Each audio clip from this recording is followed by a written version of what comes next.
Very good morning, dear children. Today I am going to tell you the story of the Elves and the Shoemaker. There was once a shoemaker who, through no fault of his own, had become so poor that at last he had only leather enough left for one pair of shoes. At evening he cut out the shoes which he intended to begin upon the next morning, and since he had a good conscience, he lay down quietly, said his prayers, and fell asleep. In the morning, when he had prayed as usual and was preparing to sit down to work, he found the pair of shoes standing finished on his table. He was amazed and could not understand it in the least. He took the shoes in his hand to examine them more closely. They were so neatly sewn that not a stitch was out of place and were as good as the work of a master's hand. Soon after, a purchaser came in, and as he was much pleased with the shoes, he paid more than the ordinary price for them, so that the shoemaker was able to buy leather for 2 pairs with the money. He cut them out in the evening, and next day, with fresh courage, was about to go to work, but he had no need to, for when he got up, the shoes were finished, and buyers were not lacking.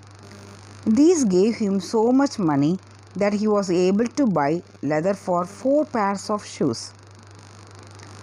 Early next morning, he found the 4 pairs finished, and so it went on. What he cut out at evening was finished in the morning, so that he was soon again in comfortable circumstances and became a well-to-do man.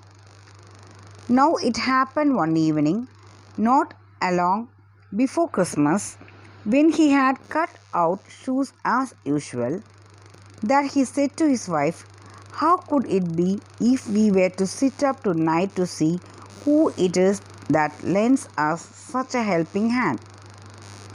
The wife agreed, lighted a candle, and they hid themselves in the corner of the room, behind the clothes which were hanging there. At midnight came 2 little naked men, who sat down at the shoemaker's table, took up the cut-out work, and began with their tiny fingers to stitch, sew, and hammer so neatly and quickly that the shoemaker could not believe his eyes. They did not stop till everything was quite finished and stood completely on the table. Then they ran swiftly away. The next day the wife said, "The little men have made us rich, and we ought to show our gratitude. They run about with nothing on and must freeze with cold. Now I will make them little shirts, coats, waistcoats, and hose, and will even knit them stout stockings, and you shall make them each a pair of shoes." The husband agreed, and at evening, when they had everything ready, they laid out the presents on the table and hid themselves to see how the little men would behave. At midnight, they came skipping in and were about to set to work, but instead of the leather ready cut out, they found the charming little clothes. At first they were surprised, then excessively delighted. With the greatest speed they put on and smoothed down the pretty clothes, singing, "Now we are dressed so fine and neat. Why cobble more for others' feet?" Then they hopped and danced about, and leaped over chairs and tables, and cut at the door. Henceforward they came back no more, but the shoemaker fared well as long as he lived, and had good luck in all his undertakings. Thank you, children. I hope you all enjoy this story. See you in the next week.